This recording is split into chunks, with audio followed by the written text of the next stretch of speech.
Hi, this is the second video in the series of Who is Rick Munson?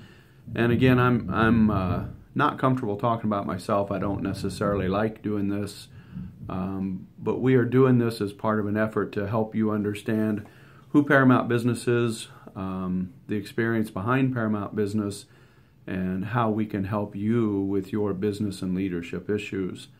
This segment's more about my years going to college and early on in my career. But one of the things I think that's significant about this is growing up on a farm, I was the first person in my family to ever go to college. The other thing that was kind of interesting about that is, I guess you could say one of the things that helped was I got a lot of loans because of the financial situation my parents had been in from a few years before. The other thing is I ended up paying back all those loans myself and ended up basically putting myself through college by working. So most of the college years were going to school, going to college and then working in between classes and then working every evening, except for Friday. I kept Fridays for fun, but working every evening and every weekend. Ironically, I went to school for engineering. I always grew up fixing things. When you live on a farm, you're always fixing equipment. You're always making equipment work better. You're always like the head mechanic. So I enjoyed working on the cars that I bought. I enjoyed working on the equipment. So it just seemed natural to me to go to school for engineering. And I really enjoyed it because I really enjoy, the machinery part of things, how things work, and making things better. And during my college years, I really focused on engines, engine design, diesel engines specifically.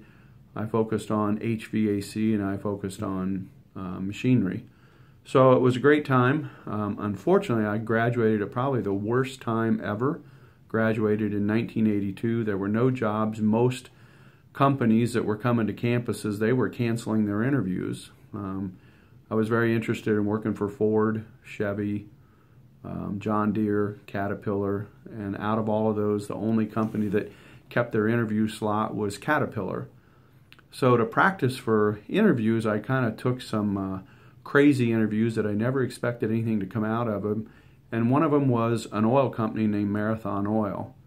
And much to my surprise, I actually got a job offer from Marathon Oil, which was interesting being a mechanical engineer from the Midwest, because the oil companies always focus on petroleum engineering.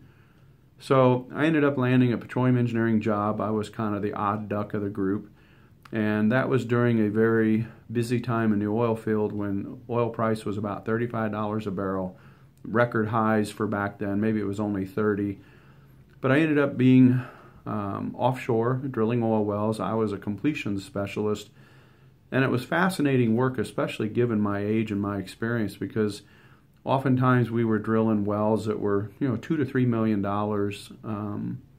in value, and we were spending, up to $300,000 a day. So I had a pretty big responsibility, pretty big control, pretty amazing experiences given my age and given my college degree. But I seemed to do really well, and I always had good fortune. I always seemed to end up in the right spot at the right time and to make the right decisions. Some of the most valuable learnings, drilling wells offshore in the Gulf of Mexico, you had to learn to think on your feet. I was in charge of an operation that typically had 50 to 100 men, and usually I was one of the youngest people there, so I had to learn to lead people that were older, had to learn to make decisions, and often without support, often without guidance. There was no book to read to figure out how to make these decisions. The other learning I found out was the whole value of time. I worked in Main Pass 306 and South Pass 89. South Pass 89 became one of the most prolific oil fields in the Gulf of Mexico during its time. At times while we were drilling, we were also producing 25,000 barrels of oil a day. At that time, I believe the value was about $33 a day. I'm sorry, $33 a barrel, which means that we were making about $825,000 a day in revenue. And if you divide that down, that means that every minute of downtime on that production platform cost us about $575 per minute. Also, the drilling rig, sometimes spending up to $300,000 a day. Every minute of downtime on that drilling rig was worth about $200 per minute. So I definitely learned the value of money, the value of downtime, and the cost of dragging your feet in decision making.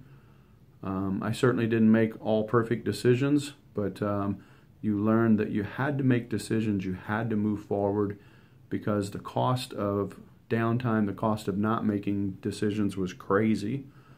After working in the oil field for about 5-6 years, I decided to leave.